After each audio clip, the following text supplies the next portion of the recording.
Super's speed shot this evening. Usually a quick superhero game that will last anywhere between an hour and a half, or maybe less, depending on what happens. But this evening we have two players that will be playing the mission known as the Cat's Meow. We find ourselves in the very large city of Melody, a big city somewhere across the great USA, several million people who live there. Um, Recently, a rash of burglaries have been affecting the rich upper crust of society lately. A lot of their valuables have been taken from safes and from their penthouse apartments and their mansions and such. And one thing in common, it would seem, is these thefts have been occurring while all the rich are gathered at these lavish parties for the evening. Seems like the timing has always been when they're away from their humble abode. The Melody Police Department have been at a loss to locate any leads, any possible suspects, or anything. So, could this be the work of some nefarious supervillain in the city that's preying upon the rich, stealing their valuables to use for their evil purposes? I guess we will find out as we begin this evening. And Yang, if you will tell me about who you're going to be playing as your superhero, and as you're heard the news of all this ongoing rash of burglaries, what a stealth fighter will think about that. Stealth Fighter, he is a proprietor of a kosher cart in the financial district of Melody. He's been gathering information by talking to people while handing out hot dogs and knish and trying to figure out what's been going on with the latest, crime wave involving these wealthy folks. So I'll be playing Stealth Fighter. Let's see. Here we go. Stealth Fighter. By day, he's an ordinary kosher cart vendor in the financial district. By night, he's a hero dressed in black biker helmet and leather biker gear without a bike. Out to fight for truth, justice, and kosher way as the paragon of virtue. He flies, turns invisible, phases, and regenerates. He's Stealth Fighter. So that's my guy. All right, perfect. As we scan across the city and we see another superhero, Crystal, tell us about your superhero and maybe what their thoughts are on this rash of burglaries. You're muted. Ruthless was once a person. But at some point they became a military experiment. Whoever they once were has been sort of lost, even kind of to themselves.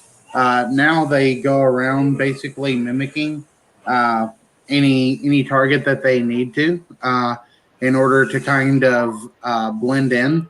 Ruthless couldn't really care less about the burglaries themselves, but one of the targets that was hit was a military target, and Ruthless believes that target has information on who they once were and maybe how they maybe could get back to their former lives and stuff like that. As that's sort of what Ruthless is seeking to accomplish at this point in their life.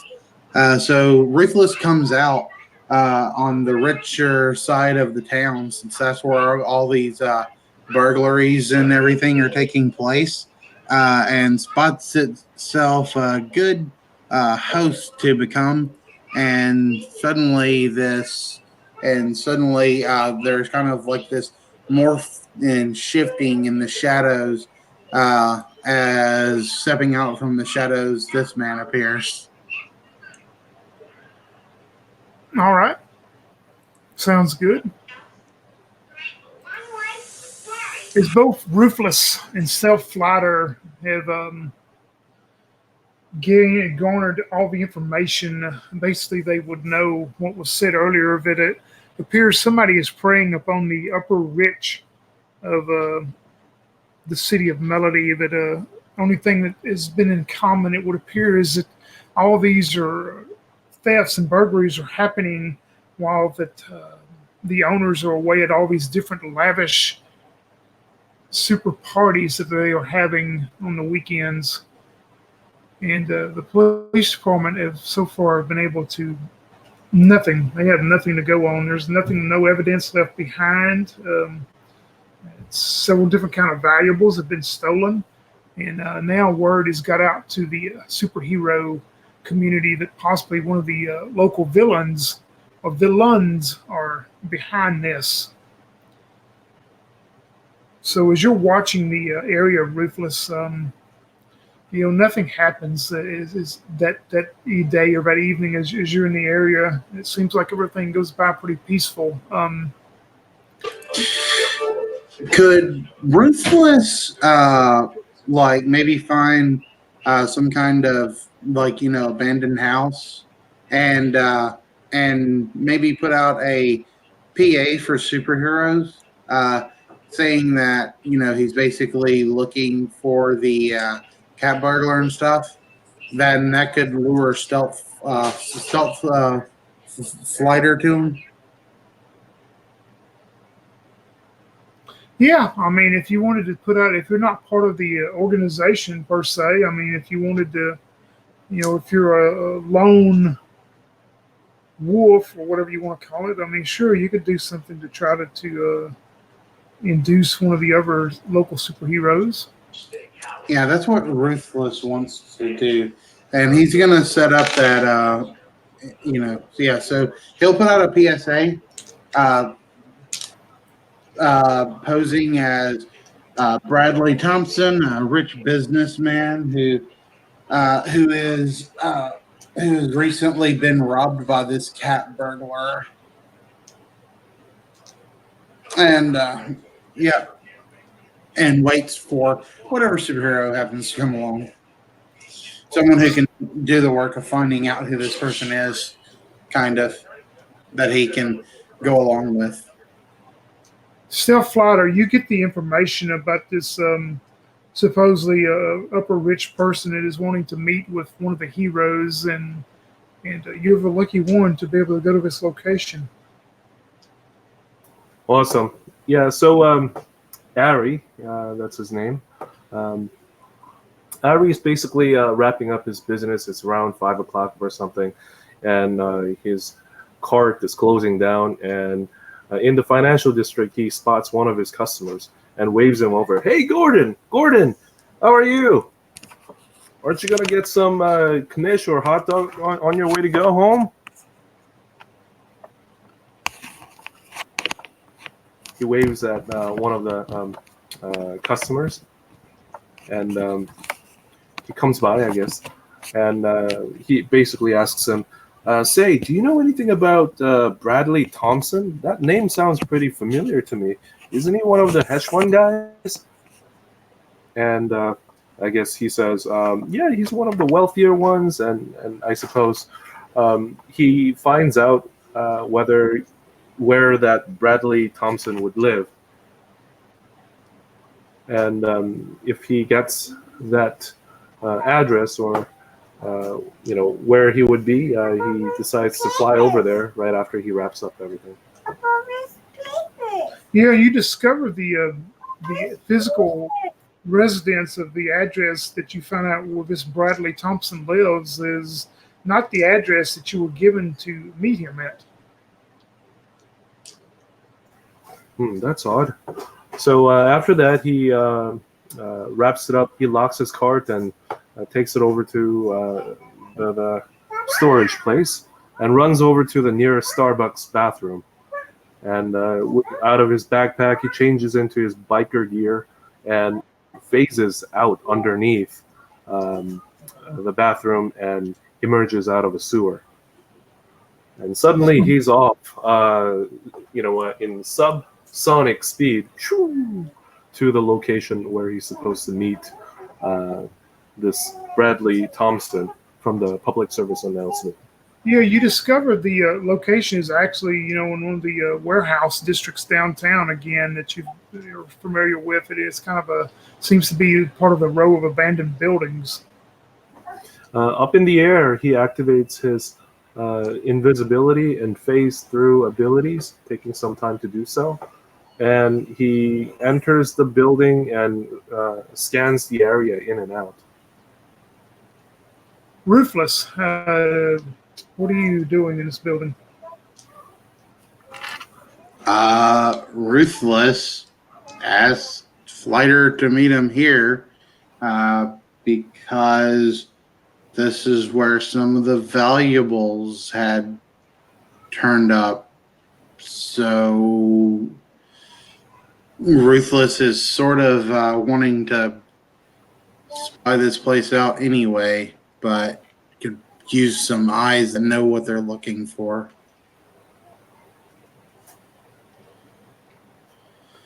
Does does he see Ruthless in the form of Bradley Thompson anywhere around the building? You see the guy in that photo right there. Cool. Yeah, Stealth would, get down on the ground, turn to the corner, and materialize, come out of invisibility and his phasing ability, and just turns the corner and walks out there looking pretty awkward. Ah, you must be the hero that came from my message. Yeah, hi, Flighter here. Yes. Very good, very good. So as I wrote in my message, some valuable things of mine were recently taken. Some documents that I need. They are a couple of military contracts that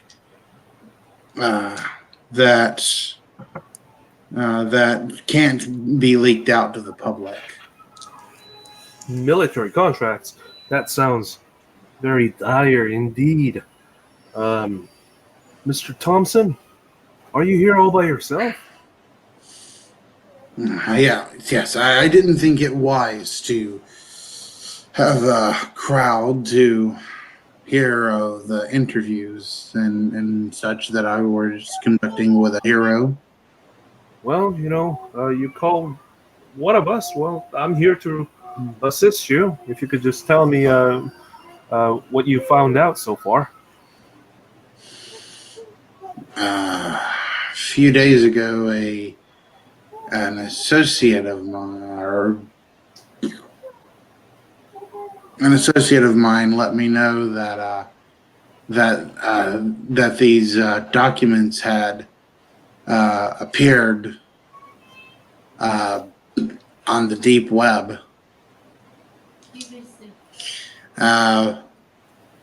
Apparently, apparently they're threatening to leak these confidential forms to the public, the whole thing, and I need these military records recovered as soon as possible. Well, you got it. Where should I go first? Should I go and knock on the front door and find out what's going on? That way we can quickly explain where all the characters stand. And that the enemies maybe have... Well, I mean, you're the hero. You should take the lead. Well, Mr. Thompson, as a concerned hero, I'd say it's best to take you home right now.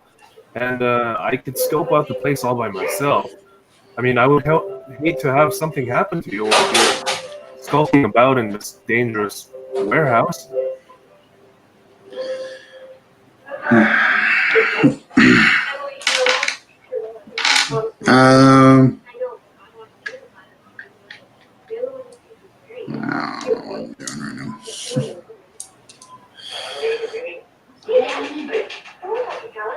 All right, you know what? Screw it. This isn't working out the way I thought it would. Ruthless is then just gonna like turn one of his arms, or turn his one of his arms, become like this large black arm with like claws attached to it, and says, "I'm not Bradley Thompson, okay?"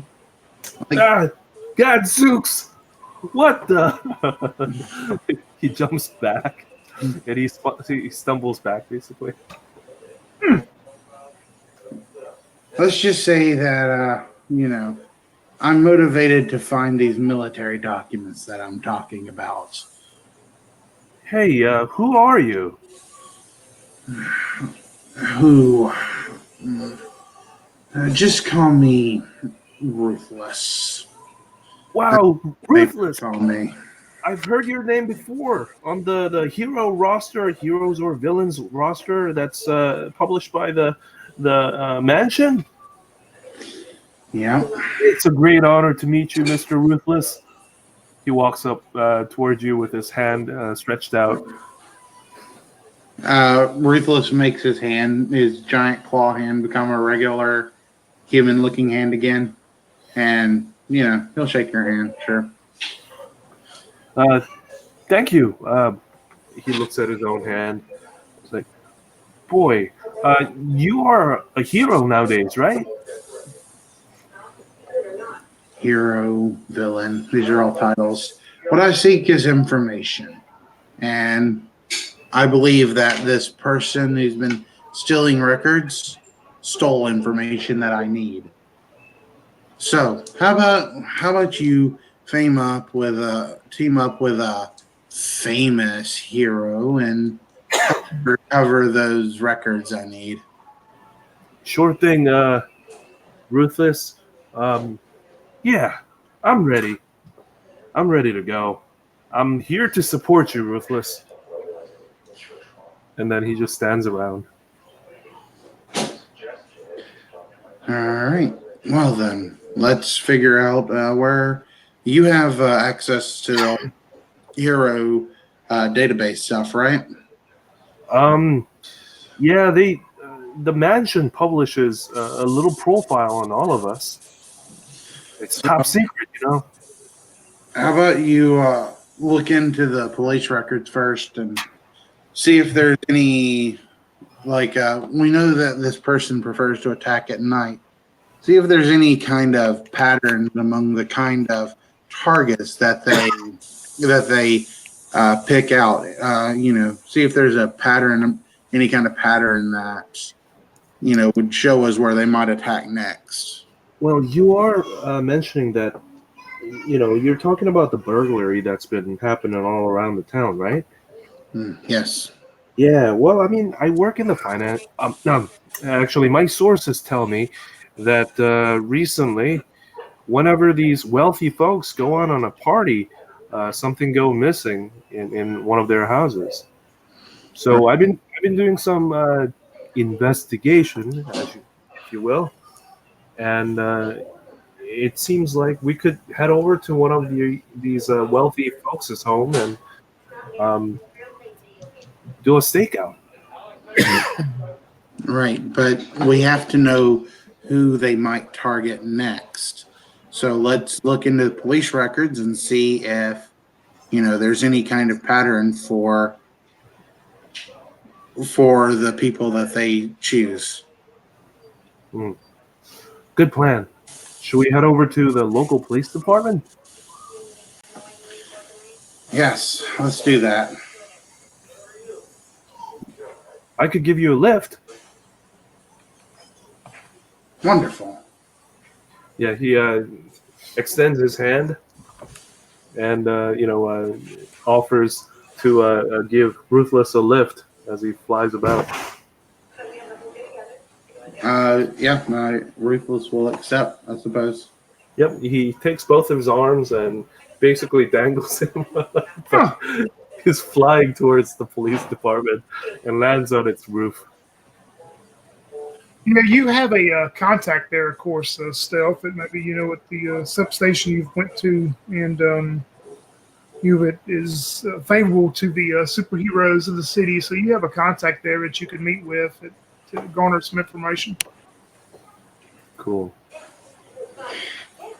Well, one of the people that he's worked with is a district attorney, because I mean, stealth fighters' main villains are like financial villains, and he's been doing investigations for them, like getting these fraud documents and things like that that the bad guys hide, and it's actually his specialty is getting these evidences that they would use against them. So, yeah, I guess he would contact the district attorney at the law enforcement department. Yeah, the information you find out is pretty much almost cookie cutter to what the news has been reporting, and things that seems like the only things that are seem to be in common, that all these burglaries and stuff are happening while the rich are having parties. And I mean, it's not a certain night, such as Friday night or Saturday night, and it could be any night of the week, but it seems like it all ties in where one of the organizations or one of these solo rich people are having these parties, and it seems like all the other rich people are showing up to these organization parties or these parties at these mansions, and while they're away from their houses, it appears that somebody or someone or some group is breaking in and stealing their valuables and stuff. As you start looking through the information yourself, though, roll me if you have anything that would for investigation or perception, but if not, just roll 2d6. Regular 2d6. I got 3 and a 4. Yeah, you don't really see. I mean, you read through and you read some statements and such, but nothing else really garners into seeing besides what you know. It seems like that whoever's doing it is evidently knows when these parties are happening or these organizations are having dinner parties or whatever. Maybe we should look for the most lavish party that's happening tonight.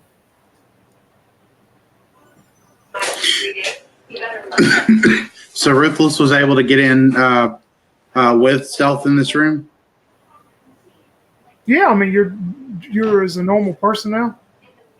I'm as this person. I was gonna say, since we were at a police station, I assume there are police around, right? Right. So if it would help any, then Ruthless would just take one of their forms. Now, now my mimic power, it does say, like, just to let you know, that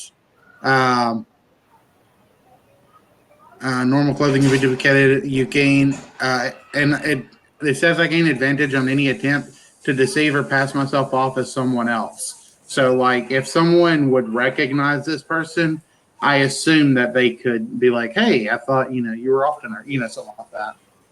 Yeah, I mean, it seems like you probably did it at the right time as you take the form of one of the supervisors in that station, and are able to go enter the room with stealth and all that as he's done this, but no one questions it or anything. They just assume that you are the person that you appear to be. Okay, cool. So can Ruthless go ahead and look as well for information? Yeah, and if you have anything that would give you advantage, if not just 2d6. I don't think I do. I just have I have mimic stuff and I have strength. I also have armor and regeneration, but those wouldn't help. Nah. I rolled 1 5, a 3 and a 5. Yeah, I mean, you're probably at the end of looking through the documentation and statements, reports, and all that, and you're just about to maybe give up, and then you see a name that is mentioned a few times, and it finally dawns on you that this name seems to be tying into the deal, and I'll put it in chat also. Let me type it in real quick, and I'll tell you. It would appear that this one business by the name of Silky Cat. Oh, that's crazy. Hold on.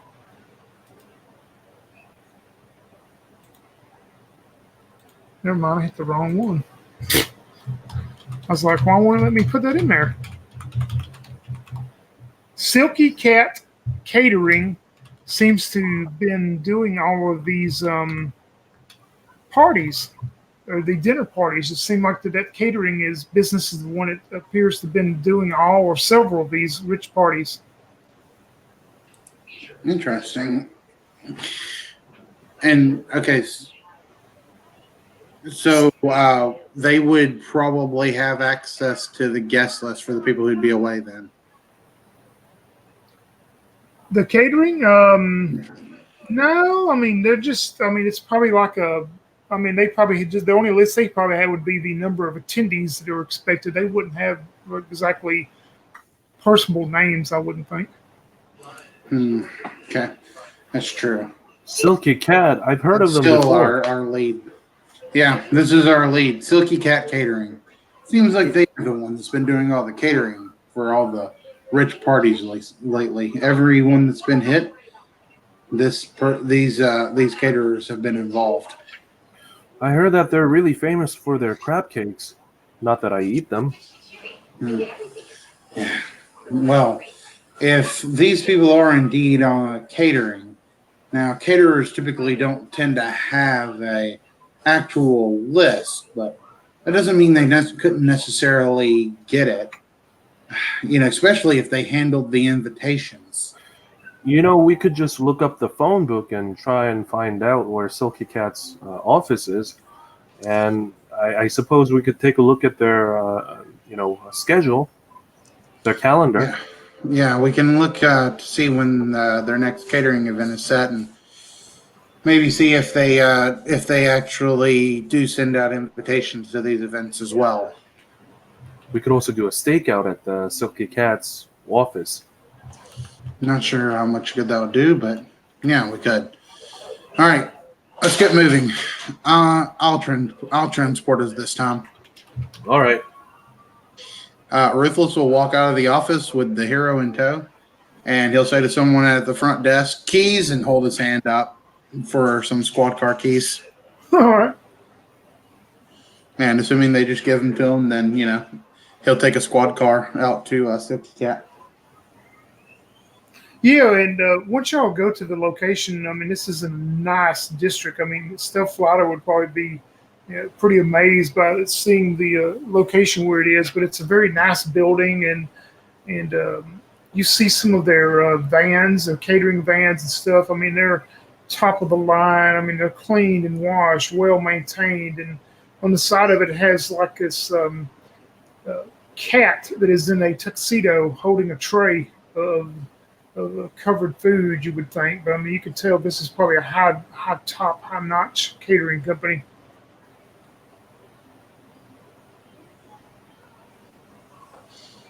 Well, they certainly seem fancy enough. Yeah, Stealth would definitely stick out like a sore thumb wearing his costume. So he says, Ruthless, I think I'm just gonna hide and fly around a little bit and keep an eye up in the air. How's that? If you're ever in trouble, then just give me a signal, and I'll swoop down and assist. Yeah, sure. Sounds good. All right. Stealth gets out of the police car and looks around and just zoop, shoo, flies up into the air, into the night sky, where people can't see him, and he turns invisible. All right.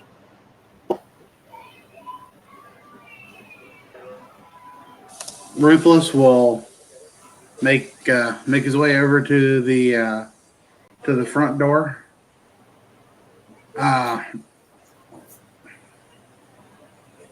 Does he see? Is it currently open? Yeah, it's probably late afternoon, and you would think they're still open for business as far as.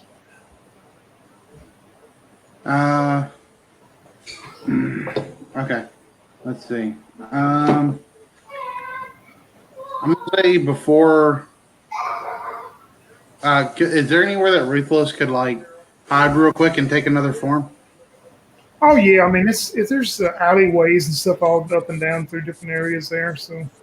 All right, so he'll just go back to the rich business form that he had earlier. All right. And then he will walk into Kitty Cat Catering.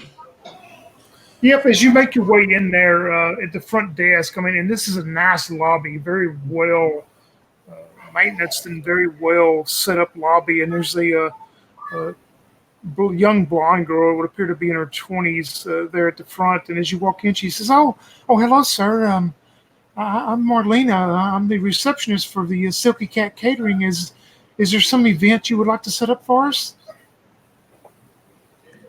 Yes, perhaps there is. I'm not quite. My daughter, she's gonna be getting married soon, it seems, and I've heard great things about your company. Well, yes, we do. We strive to cater to the upper crust of the city, and we do all of the wonderful private dinners. And, or in fact, and when you turn, you look behind her. There's like one of those electronic bulletin boards behind her. It's flashing all these different events that are coming up, and you can see these lists of different events. And she says we're doing all of these over the next several days, and we're glad to have a representative speak with you about the cost. Well, cost is no concern of mine, so long as the job is done well and so long as it gets done in time. Do you have any open dates for what month is it? We'll say it's current month, October. Do you have any open dates coming up for November? Well, I'm sure we do. Like I say, one of the staff representatives, I could have one of them. They're all very busy right now, but I'll be glad to have one of them call you, and they could, see what date is best for you, and see if we can, work out whatever date you could possibly need. We will do our best to accommodate you. Is there any kind of like pamphlet or something around, like a brochure? Yeah, if you ask for that, she'll give you like this whole folder of information that was probably handed out to everyone. Okay. Ruthless kind of thumbs through it. Does it have a picture of anyone who's actually like in charge here? It does. When you open it up, there's a little pamphlet there, and you see these two ladies appear. Probably you would think maybe they're in their 30s if you had to guess, and they would appear almost like twins if you just glance at them. They both have short black hair, and they're wearing these nice dresses. And you get a picture probably from the chest up of them, and it gives you little details that there are two sisters that own this company. Okay, great. All right. Well, tell you what, I'll have my people call you up with the details at a later time. Make sure, might want to look at a few other places, and I'll make sure I'm getting the best deal. Well, of course, sir. I will be glad to, like I say now, sometimes our prices, they are on the high end, but I can promise you that if you'll go on, just Google us, and you'll see that all our reviews are 5 stars. And I'll be glad to have a representative to get back with you if you wish. Yes, of course. And if they ask him to fill out anything, he'll just put in like phony information, Yeah, and you would probably have maybe a false business card or something that if you left with her. Okay, sounds good. You do notice one thing though when you get ready to leave, that that rotating board that's going behind her with all these events. You see most of them are different, like small private parties, but there's one of them that catches your eye that is tomorrow night, and it says the Diamond Duke Great Ball Friday at 7 p.m. And you would know, just everybody would know in the city, that's an annual event where a bunch of the rich people get together, and philanthropists and things, and it's quite a bit of people show up, and this is a pretty huge event. All right, sounds good. All right, Ruthless will go outside. It'll go to wherever they park the squad car at, probably in some alley somewhere. And he'll kind of just motion, I guess, for like stealth or whatever to come down. Yeah, y'all have communicators. I mean, y'all would have, if you have some type of Okay. watch, stack of communication device. Sounds good. Stealth will take that take the paper of those sisters from before, and he'll just like place it somewhere and be like, we're looking for one of these two to leave. Whenever they leave, that's when we can make our move. And Ruthless wants to watch the first building, and whichever one of those sisters leaves first, he will mimic their look, and then he can, try and go into the office and see what she can find out. Yeah, it's late afternoon. You would probably think at normal business hours that probably, there's probably another hour before you would think they were close to the public or whatever. Steph, do you come on down? Well, Stealth, while he was invisible, he would have turned to phase through, activated his phase through ability, and while Ruthless would have been talking to that woman, he would have checked out the storage area, basically doing a scan of the building, going into multiple floors, flying up and down through the walls, and try and seeing whether if there's anything strange going on. Yeah, roll me. You can have advantage since you're doing that and the way you're doing it. So just roll me 3d6. I got 3, 3, and 5. Yeah, so one success. Yeah, you don't see anything out of the ordinary. I mean, this is very top notch. Appears to be run company, and you don't catch anything that seems to be out of the ordinary inside the building. Cool. Yep. He by the time that Ruthless comes out, he would be hovering about, and as the communicator goes off, he switches off his invisibility and his phase through ability, and basically come down from the clouds. So shoo, he comes down. Basically, his stealth ability and phase through ability, as well as his other abilities, are secret. Well, people know him as Flighter, and you would know that he flies. But aside from that, the rest of his abilities are not common knowledge.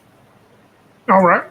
So he flies down and says to him, "Well, nothing around here, Chief." Okay. That's when Ruthless will just tell them, like, we're looking for one of these women. Whenever they leave, maybe we can, get inside. Hopefully they'll leave before closing time. But if not, maybe we can get back tomorrow early enough. We'll just do a stakeout then? That's the plan.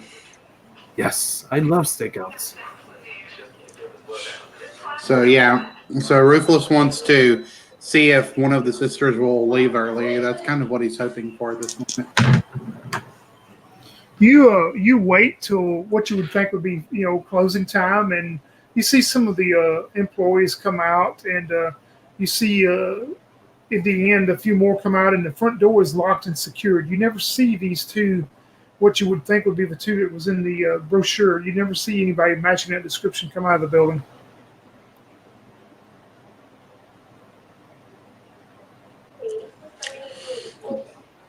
Could we do some Google on the names and see if we can? Of the two sisters? Mm-hmm. You can. You determine, in fact, their names are in the brochure also. You determine the two sisters' name is, I'll put it in chat, Catherine and Pauline Silk.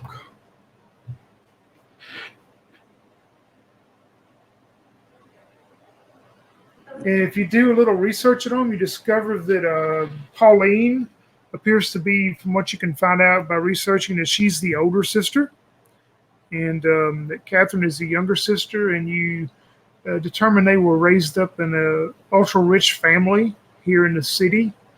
Both of their parents were killed in a plane crash when they were younger. Oh, look, typical hero backstory. That's most unfortunate to lose both of your parents in a plane crash. It's terrible. Yeah, couldn't imagine anything worse than that. So, what's your story, Ruthless? I have no idea. All I know is I was tortured by the government, and here I am. So, Pauline's the older sister. I say that we go. I say that we go find her first. She's the older one. She'll likely be taken more serious. Sounds good to me. So, is there any way we can find an address for Pauline?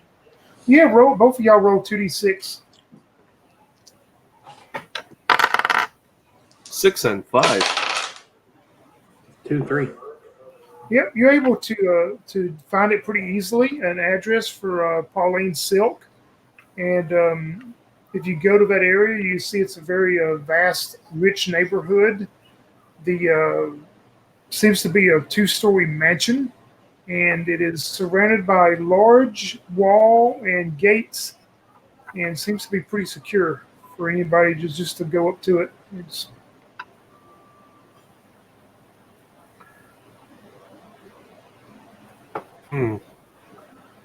Well, Ruthless, I think the way to get inside is to through the roof.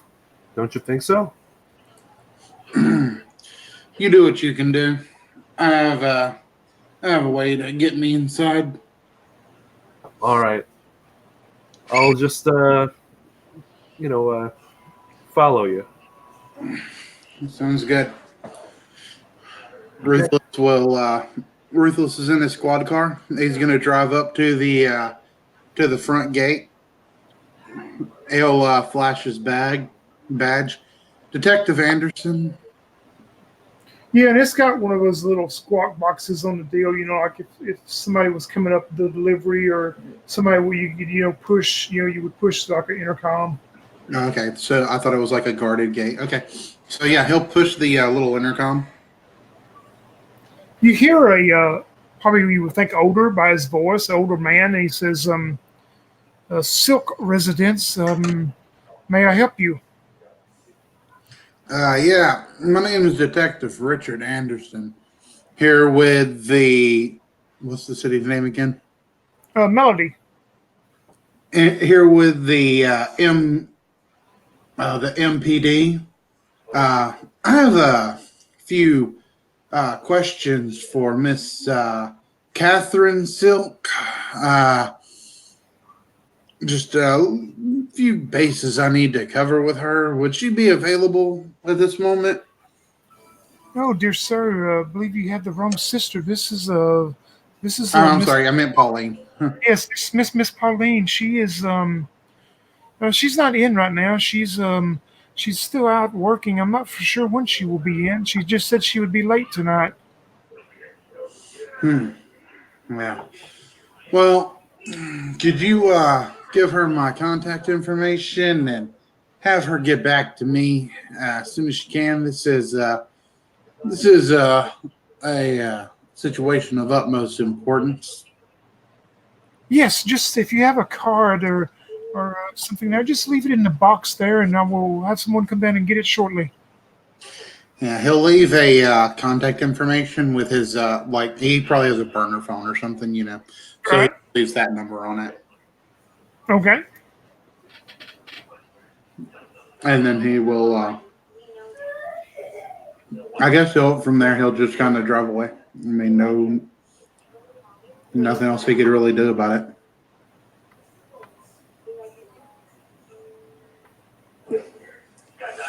He'll drive off a little bit and wait and see what Stealth's going to do. Yeah, so Stealth in the meanwhile would, do that ghost stealthy reconnaissance thing. high up in the air where people can't really see him. He turns invisible, activates his phase through ability, and basically floats through the building, scanning each floor, looking for what would be the bedroom of the sister. And basically, he enters the building through front gate and through the front door. Does he see anybody walking around? No, there's nobody on the grounds itself, but when you do enter the front, you see a older gentleman dressed in, like a service uniform, and you would probably just think, I mean, you wouldn't know, but I mean, it's probably the same person that was speaking to Ruthless through the intercom. But you see he's kind of working on some stuff, just doing things. It's a very large, it's stairwell that goes up, and you can tell it is a 2-story house once you get inside of it. Very well, richly furnished. He mumbles to himself, and says, "Wow, look at the size of that ceiling." And he floats up there and glides through different doors and checks out each room, very quickly, because he doesn't want Ruthless to just stay out there for a long time. And he's basically trying to see if there's anybody in there, or if he could locate the bedroom or the study that belongs to Pauline. Yeah, you locate the master bedroom, and it is like enormous. I mean, in this enormous poster bed, very large bed, and just immaculately dressers and chest of drawers and everything in this bedroom that and you see some pictures. And if he showed the brochure to you later, you would recognize her photo in some of them, and you also see some pictures of her and what you would think would be the sister in photos. But you find no other photos of maybe her and children, or her and a husband, or anything. Nothing, just mainly her, or her and her sister. He goes down to the basement, flies around real quick. If he doesn't find anything of, out of ordinary, then just flies back out, lands behind. Okay. Yeah, while you're in the basement, roll 2d6 for me then. 3 and 5. Yeah, you see, appears the basement's pretty barren. I mean, it's just normal for that, but you do, but maybe about to leave, it catches out of your corner of your eye. You see what appears to be a small safe, maybe a small home safe sitting there. It definitely appears out of place down here. Okay, still in his phased form, he sticks his head in there to see what he's able to see. Yeah, you look inside of the safe, and there's like little various trinkets and jewelry and things. I mean, very valuable looking stuff of rings and all type of jewelry and things, and they seem to be all organized and stuff. It's interesting. All right, so he sticks his head back out, and at subsonic space, zoom, he flies out and lands behind a tree, and materializes and walks out and walks towards the patrol car. All right.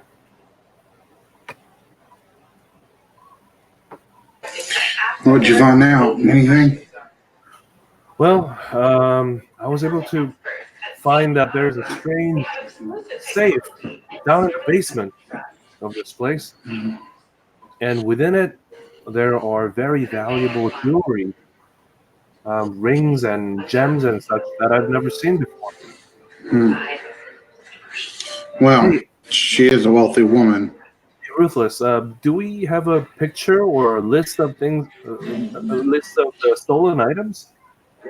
Yeah, we made a copy of that stuff back at the police department, of course, because that would have been something we totally would have done. Yeah.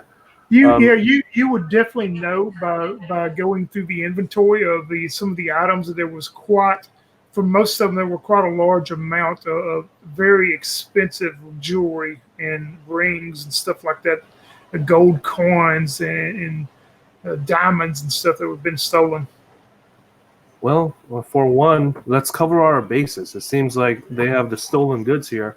We could tip off the police department and have them prepare a warrant so that they can do a surprise search of this place. No, wouldn't work. First of all, you'd have to have at least probable cause. Second of all, this woman's extraordinarily rich, so I tend to notice that police tend to respect that kind of thing. I probably wouldn't look too close. I don't know. I got a friend of mine, District Attorney Singh, that I often work with. Maybe I could, give an anonymous call. I think what we need to do is be able to know where she's hitting next. We need to get the cat caught with the prey. You know what I mean? Yeah, that sounds like a direct approach. I like that. You didn't happen to see any kind of documents in there, did you? No, I couldn't find any documents. Just stolen goods. All right. Well, you know what? Pauline is out tonight. Let's see if these sisters are in on this together. What do you say? Sounds like a plan to me. And we'll try and find an address on Catherine. Yep, you were able to find information on Catherine. Maybe not as quiet as much as the older sister, but you're able to locate an address which you would know is kind of in the more of a probably middle to upper middle class neighborhood is where it's showing she lives, not in the ultra rich neighborhood, but you're able to find it and you get there and it's very modest brick home. It seems out of place for a rich sister, but of course, she may not value money as some of them do. Does it appear anyone's home? There are some lights on. Okay. All right. There's no, and this place is just, it's like any normal upper middle class neighborhood. There's no gates or no stone wall, nothing. It's just, a normal neighborhood. Okay. Before he gets up to the house, he's going to, he'll stop short and he'll go, all right, Stealth, you go do your thing. I'll wait for you out here when I'm done doing mine. And he'll let Stealth out. And then he will drive on up to the house. He gets out and walks up to the front door and knocks on it. Yeah, you hear somebody go, and it's a female voice go, just a moment, I'll be right there, just a moment. And what seems to be, minutes, even though it isn't, but it does seem like it's a little extended time. A female comes to the door and opens it, and it's almost a spitting image of the brochure of the younger sister, except, she's dressed in very casual type clothing instead of the beautiful dress she had on in the brochure. Miss Catherine Silk? Yes, officer. Is there a problem? Not so much a problem, but we've been doing some investigations recently, and we have a couple of questions concerning your catering business. If you have time, I would love to go over that with you. And as he's talking to her, he actually wants to kind of look in the background a little bit, behind her. He's not really looking down directly at her. He kind of wants to look around her house and see if he can spot anything out of the ordinary or anything like that.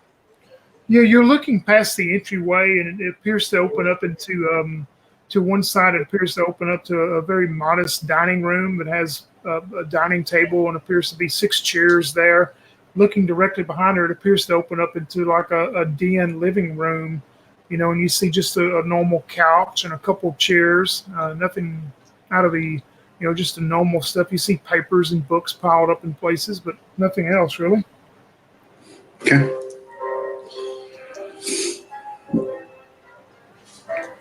He'll look back down at her. She says, "Well, yes, if you'd like to come in, I'll be glad to fix you. Could fix you some hot tea or something, or well, y'all drink coffee though, don't you?" Cup of coffee sounds mighty fine, ma'am. She takes you into the side there where you saw the dining table and stuff, and and sets you there, and now you see the open area on further in where it goes into a very small kitchen, and she goes in there to fix the coffee, and as you're sitting at the dining table. Ruthless will open up one of those pouches, I guess, where they'd hold like paper and pencil, Right? and pulls out like a notepad.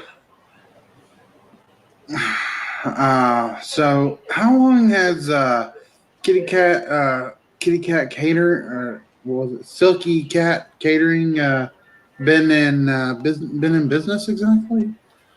Well, my sister and I, we've had it now for maybe 10 years. We unfortunately both of our parents were killed in a commercial airline crash, and our parents were they were pretty well to do, so we inherited their estate, and my sister and I decided to open up this catering business, and it's done very well for us, very very well. Well, that's great. If she allows it, like she leads him into the dining room, right? Yeah, she seated you at the dining room table.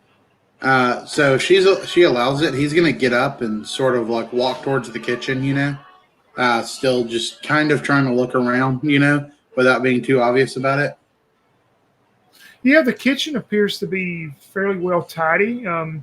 You see a lot of things sitting there that would appear to be just from a normal middle class family. It doesn't appear to be anything lavish. If you look on past the kitchen, when you on past where she is, it appears it just bends back around to that living room area, and also there's a door on back to the right, but it's closed. Now, you do a lot of catering for mostly the upper class, right? Yes, yes, we've made so many good contacts with the. Like I say, we've just been so successful. My sister, well, she's the one. She's better at talking to these people than I am, but I'm the better cook. Yeah.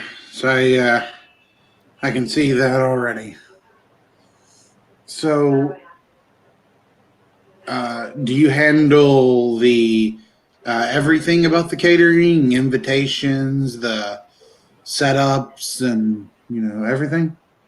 Yes, I'm mainly the one that Well, now Pauline also she helps out, but she's kind of the business end of the deal. But yeah, I handle everything else. We have some great employees, and oh, we have a wonderful event coming up tomorrow night, the Diamond Duke Great Ball. That is one of the greatest events that we do. It's each year for charity. Of course, we do have to charge our expenses. No, yes.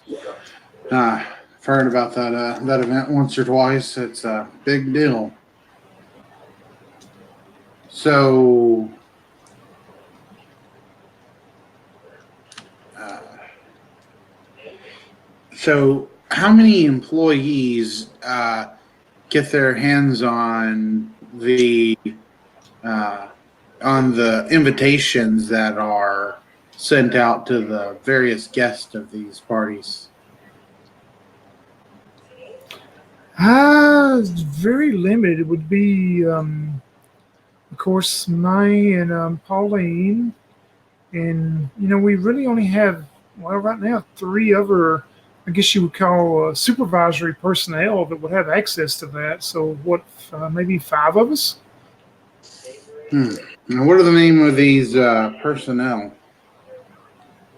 Well, now I never did understand, officer. What is your inquiry? I mean, we've spoken with the police about things, and they've interviewed some of the employees, and I didn't understand exactly what your inquiry is. I'm just doing a preliminary follow-up investigation, trying to get your company removed from this list once and for all. I mean, it's obvious that you ladies do some really great work for the community, and I'm just the lackey trying to wrap this whole thing up. So, if I could just get those names of those supervisors that have this information, and maybe just do a couple of silly follow up questions with them. We can move on. Oh, I And understand. I real understand. culprits.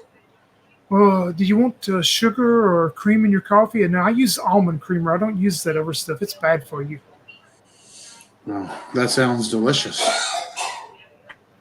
Still flatter. We jump back outside for a moment as you're observing. You see a car pull up behind the police unit that y'all came in.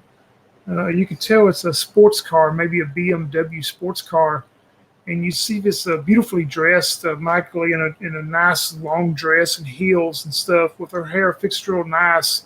And you can probably tell by the way her look is that this is probably Pauline has just arrived.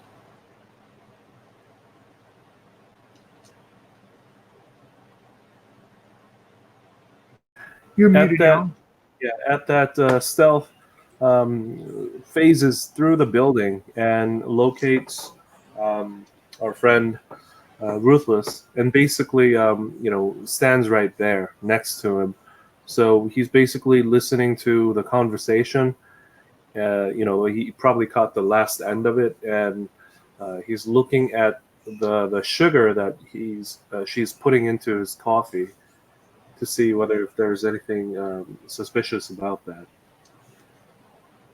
Yeah, as soon as you do that, the sister, Catherine, that you're speaking to with Ruthless, she says, "Oh, I've got to get some more sugar. It's in the pantry. I'll be right back." You see her take off and run into the door of the ride, opens it and closes it behind her.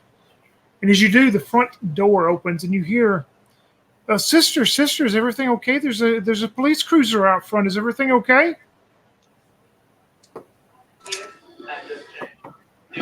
Ruthless will call from the kitchen. Everything's fine, ma'am. I'm Officer Richard Anderson. He kind of comes around the corner. I'm just here asking a few questions. Are you Pauline Silk by any chance? When you say that, the door that where Catherine run into opens back up and she says, "Yes, there is a problem." And as you turn, you see her walk out dressed like this, holding this pistol. Both of y'all roll for initiative, please. It's 2d6 and totals.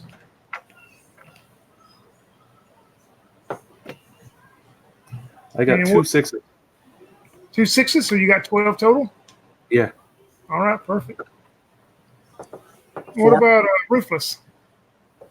4. All right.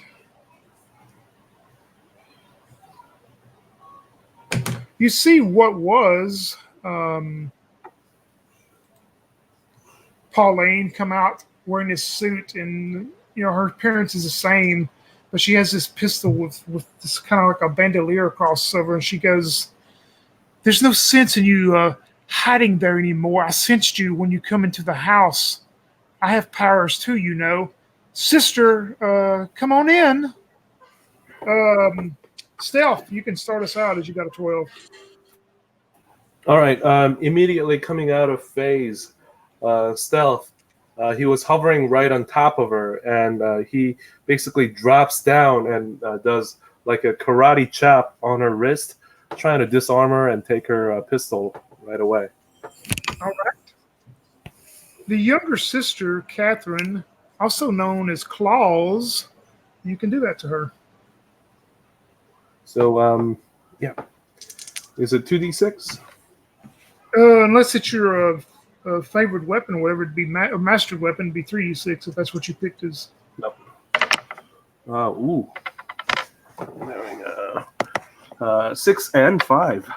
All right. It does 1 point of damage your deal. Yeah. All right. You strike into her. Does and you get does 2 actions, so you have 1 left. Does he succeed in disarming her with that attack? I mean, you that have was one- the attack. Do you have 1 success or 2? I had 2 successes. Yeah, you're able to knock the weapon to the ground then. Okay. And he immediately picks that up and activates invisibility again. All right. Perfect. You do that. The sisters had a 7. Claus, known also as Catherine, is going to reach out and try to grab where you were at when you go invisible. she will succeed as she grabs your arm, and as she does, she says, "I told you, idiot, I can sense things like this." And she is holding on to your arm, and you feel like very strong strength that she's just kind of holding you in place. Um, that's all she's going to do right now. The other sister comes around the corner. You would see Ruthless. You would see the other sister, and now she's in play. I'm going to show you both of them. You see the other sister walk around, the older sister, and she's dressed in all black, but she's not holding any type of weapons. Um, she sees her sister there and tells us, she's in distress, and she looks towards you, officer, and she goes, "Is your eyesight okay?" As she brings her hands up, you see this flash of. Are you there, Crystal? Yeah, I don't know what happened. I don't know. It's got you on my screen twice now, though. I don't know. Like that other one. Yeah, like it kicked me out for a second. That's Ruthless's superpower right there. Yeah. What did you miss then? The last thing I heard was that Young was disarming her and did 1 point of damage to her. All right, yeah, he did that and grabbed her pistol and went to invisible again. But the sister reached out and grabbed his arm and told him that she can sense things as such, and she has got hold of him right now, holding him. The other sister has come into the room, and you're looking at the other sister, and she's dressed in all black. She's not holding any kind of weapons, but she reaches out towards you, Ruthless, and she goes, "You're not seeing very well tonight." And this flash of light comes straight towards you. So make me a save, 2d6 save. Okay. I got a 2 and a 6. Yeah, you're able to avert your eyes. It's this flash of light of this, and you can feel it's kind of some type of energy as it just wafts over you, and it does nothing to you. Yeah, as she does this burst of energy, like suddenly Ruthless's arm turns like black and becomes like this big shield that he manages to like hide his face behind. Yeah, when you do that, she looks at you and she says, "I can do that too, And you see this shimmering force field come over the top of hers. That's her second action. And now we're up to you, Ruthless, as your next in initiative. All right, awesome. So Ruthless says, "Yeah, well, can she?" And then he totally disarms his disguise as this black form sort of takes shape, and he'll rush towards Claws and punch her in the face. All right. Oh. And I got a 5-1. You got a 5, okay. A 5 and a 1. So 1 point of damage. 2 points of damage because I have super strength. All right, perfect. Yeah, I forgot I get advantage on my hits because fist is my master weapon. Yeah, you punch into her, and I'm going to roll to see if she's still holding on. If she's able to hold on to. Yeah, she's still able to hold on to the invisible stealth for right now. Okay. Then Ruthless will punch her again. Well, you moved. Remember, you had to move, so that was one action. Oh, okay. I'm sorry. Yeah, I forgot about that. So we go back to you, Stealth, as Ruthless has moved up and punched this girl and did knocked her back, but she's still holding on. And you feel like maybe if you wanted to get loose from her, you're probably going to have to try to do something to pull and get loose from her. You'd have to make a test. Yeah, Stealth, he says, "I know you can sense me, but can you hold on to me?" And all of a sudden activates phase through so that he gets loose from the hold. Yeah, roll 2d6 to see if you're able to get loose from her, bro. Oh, boy. 2 and 2. That's a failure. Yeah, for some reason, whatever power she has seems to be negating yours, and she's holding on to you. You're still stuck there. Okay. You still have one action left, though, if you want to try something else. He does. He actually headbutts her. All right. 2d6. Oh no. 3 and 4. So that's a miss. Yeah, she darts out of the way somehow. And we'll go to Claus, the young sister there, and she takes off running like super fast into the living room, and she is going to try to pull you with her. Roll me 2d6 stealth to see if you're able to get loose from her at this point. 6 and 2. Yeah, you're able to get away from her then. She takes off running, and she is running to the living room. And then all of a sudden, both of y'all just see her disappear. But both of you can roll me a disadvantage, 1d6, to see if you do notice something else. Nope, 4. 1. Yep. She just kind of is gone as she runs into the living room. The older sister says, "Oh, sister, you always want to claw them. Why don't you let me paw them? I am known as Paws." And she runs straight towards where you are, Ruthless, and she brings up that energy line again as it flashes toward you. So make me a save. Oh, Ruthless? Okay. 2 1s. Oh, wow. Yeah, this light, she catches you off guard as it catches and blinds you. So your next actions will be at disadvantage, anything you do. Okay.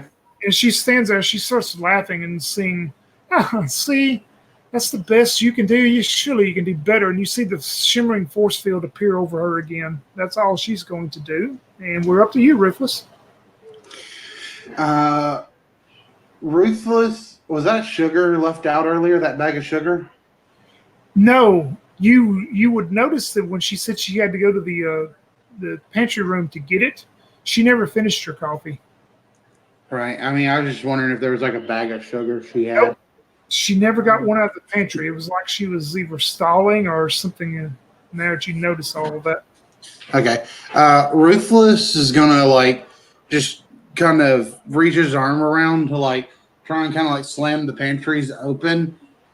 He basically wants to attempt to find like some flour or some sugar, some kind of powdery substance. Yeah, roll me 2d6 real quick. Yeah. Like just to let you know what I'm doing. Right, He's thinking that the other girl's invisible, so he's wanting to spread powder around to try and find her. I rolled a 4 and a 3. Yeah, you can use, if you want to use your other action to continue to look this round, you can. But Wait, am I at disadvantage though? Yeah, you are. That's right, you are. So either way, you failed. Okay, yeah. If you want to use your other action, he'll still search one more time at disadvantage this time for a 4. So no. yeah, you're looking through all the cabinets and you don't find anything you would think it would work as of yet. Stealth, we're back to you. You see Ruthless is doing, and you see the older sister Paul standing there, but you don't see the younger sister. Immediately, Stealth says, "I know that game," and he rushes over to the light switch and turns the light off in that area, and punches that light switch so that it won't be easy for anybody to turn it right back on. All right. So you turn the lights off in the living room, okay? Yeah, and he says, "This will level the playing field." Anything else? Yeah, he actually,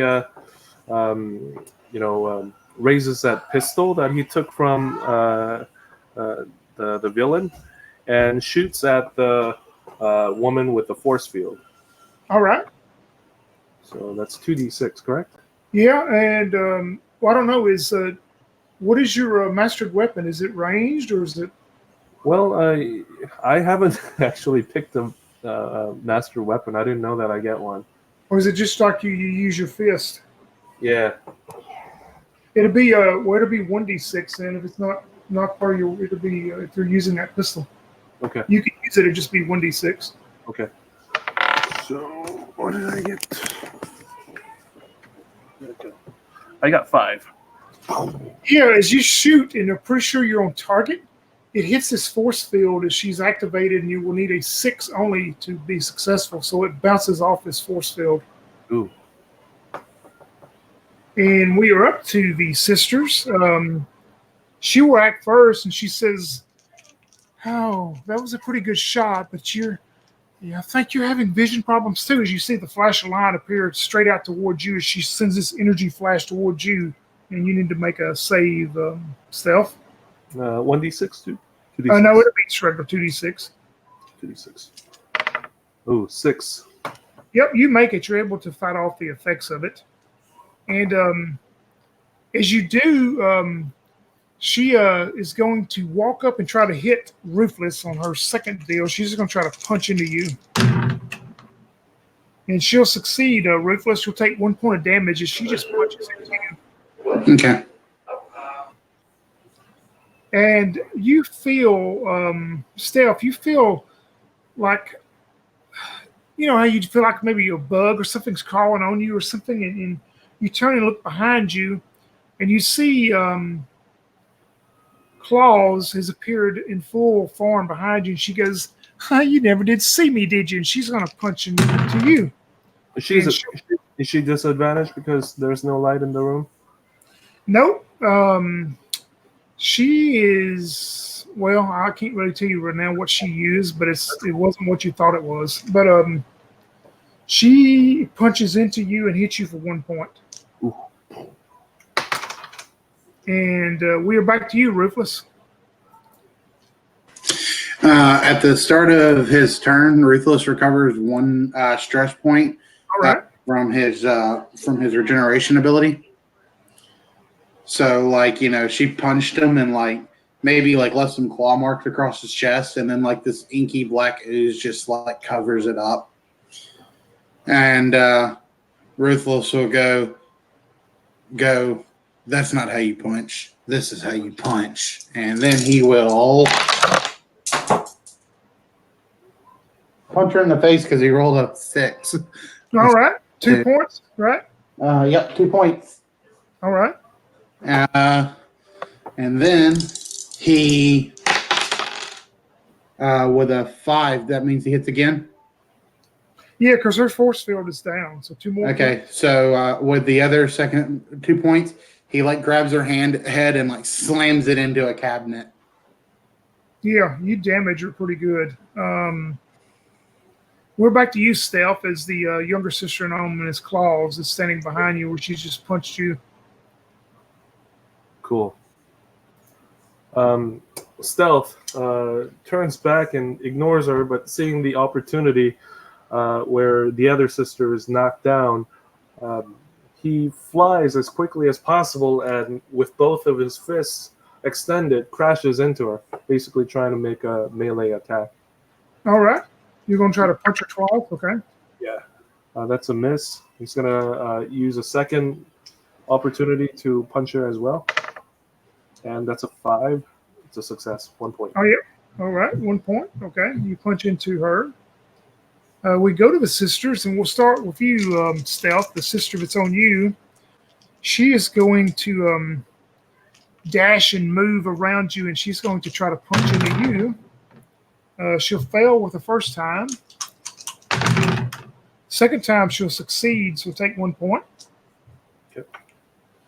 The sister that has been slammed into the cabinets, she is going to step back and look towards you, Ruthless, and she goes, "You need to change your litter box. It smells."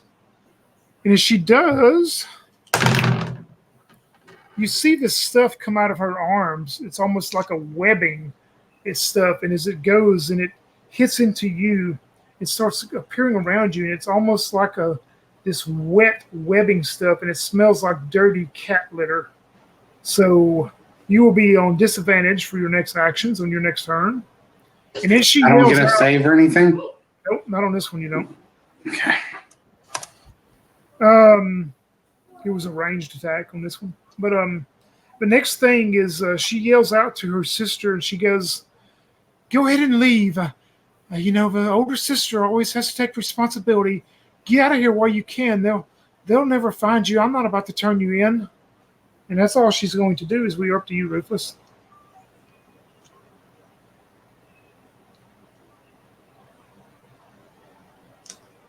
Okay. Is out back? Is there a pool out back, or could I tell from where I'm at?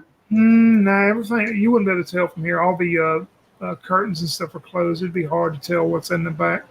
Yeah. Okay. All right. Ruthless is simply going to attack then. All right. Attack the person he's been attacking. Yeah, remember, disadvantage. Yeah, I know. All right. So first 2, second attack 4. All right. She's just sitting there laughing at you, and she says, "You're gonna have to. You would never go into one of my events smelling like that." Ugh. We're back to you, Stealth. Yeah, Stealth is going to do a leg sweep, trying to make her fall down backwards. All right. And that's a 5. That's a success. Yeah, I'm going to say you do that, and you knock her down. She'll be at disadvantage. Okay. And could I bind her with anything? There's nothing around, right? Nothing that you see in the immediate area that you could grab. You don't really see anything. I mean, you could look. It would take the rest of your other action to do it, but you don't see anything just around you. He's gonna do like the people's elbow, like the Rock move. He's gonna say, take this. You talk too much. And I roll 5. So yep, you hit her. Yeah. So I basically elbow her on the face.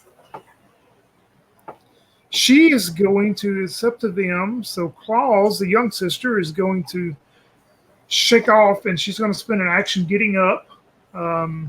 Then she is going to, doesn't work what she's going to do. So that's all she's going to do. The older sister yells out towards her, "I told you, use your ability and get out of here. Let me take responsibility for this." And then she is going to look towards you again.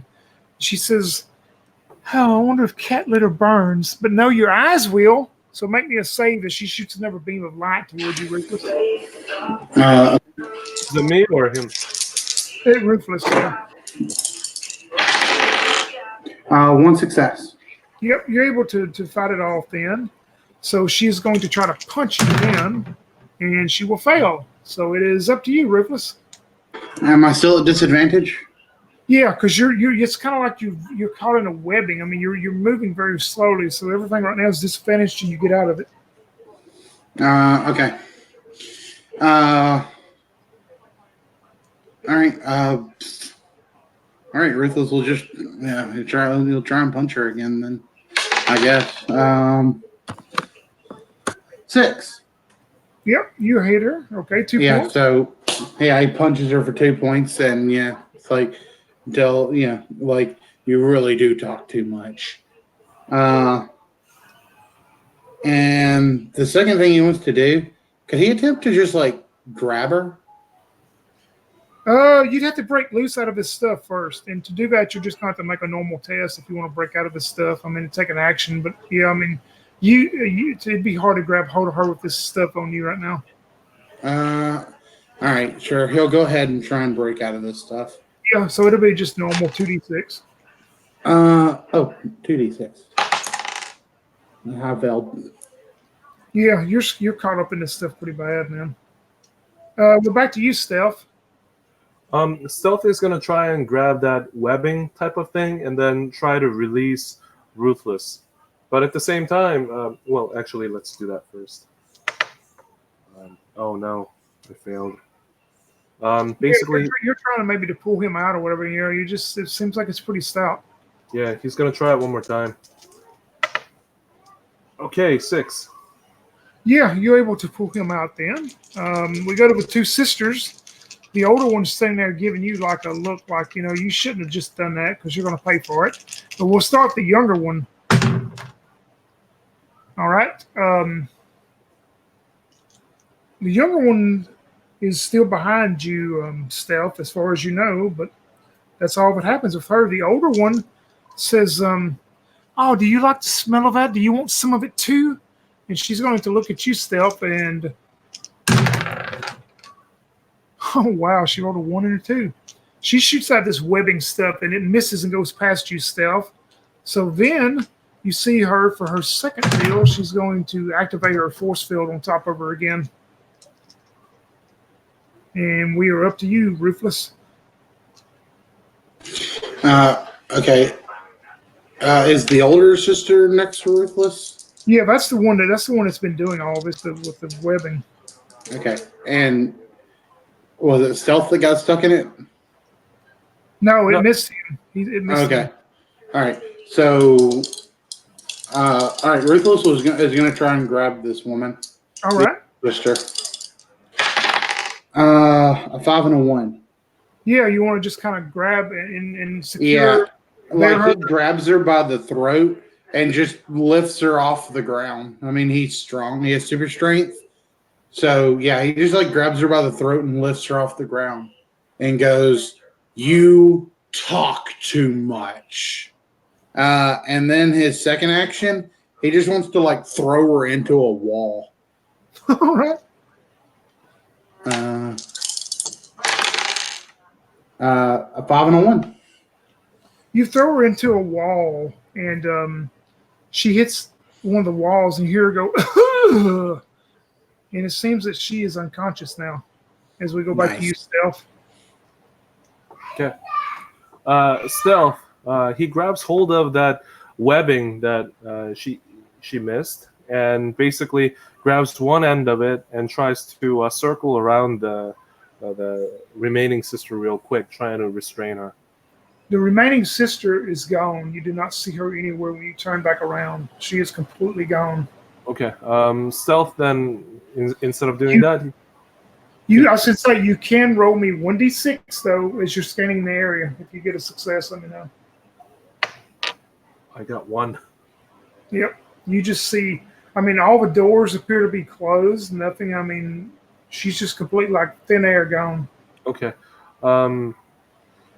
Stealth activates his phase through and just phases through the floor, whoop, to the lower floor or the basement. Yeah, you phase through the floor and you find yourself in the earth, the ground. Oh, that's no good. While he's doing, yeah, I got one more action. He flies right out, outside the building, to take himself out of the building. See whether you want to go to the front or backyard? No, I mean he just goes straight up into the air, so that he would have a good view of the rest of the property. All right, you're up in the air looking around, and does he see the sister anywhere? Nope, you do not. Okay. Not right now, you don't. We go back to however y'all want to. We're pretty much out of initiative, so however you want to act now, Ruthless. Ruthless would like to now. Can he find some flour or something in the cabinets? Yeah, after you're able to, totally dedicate time to doing that, you sure can. He would like to just start like sprinkling that around the room just to make sure that this woman is gone and not just like turned invisible. Yep, you make a mess of the house as you scatter this flour and stuff around and discover nothing. Okay. Ruthless will walk over to Pause, and he's going to pull her up, and he's going to say, "Where were you planning to meet?" She is unconscious. She is, you can tell that last hit just knocked her completely down. She's still breathing, but she's unconscious. Yeah, okay. All right. Are there any sirens or anything in the distance? Nope, you don't hear anything. Okay. Okay. Ruthless is going to call out Stealth. Right here. Yeah, he responds back on the comm. Oh yeah, forgot we had these things. I need your help, and help me find some rope or something. All right. You could probably use those webbing that she was shooting all over us. I'll be right there. No, that's a great idea. Stealth as soon as he hangs up, he speed dials to District Attorney Singh, his associate. All right. Okay. And then he says, "All right, District Attorney, I just confirmed that the stolen item from the string of burglaries that's been happening, the mansion of belonging to Pauline Silk at 25 Wilford Avenue or whatever, the address. On the bottom floor, on the basement, there's a safe full of stolen items. Consider this as a tip. I don't know what you're gonna do, but if you could get a warrant and have it ready, I'm sure you'll be able to bring them in." Yeah, So- and as you continue that, tell me where at the point of the story ends. So go ahead and tell me, Stealth Flighter, were you doing that, and how else the story will end for you at this point? Well, Stealth would go back into the building to restrain, help Ruthless restrain the remaining sister, and essentially with that information, the police or the district attorney will be able to dispatch and secure the stolen item, using that as an evidence to lock her away. All right, you were able to do that.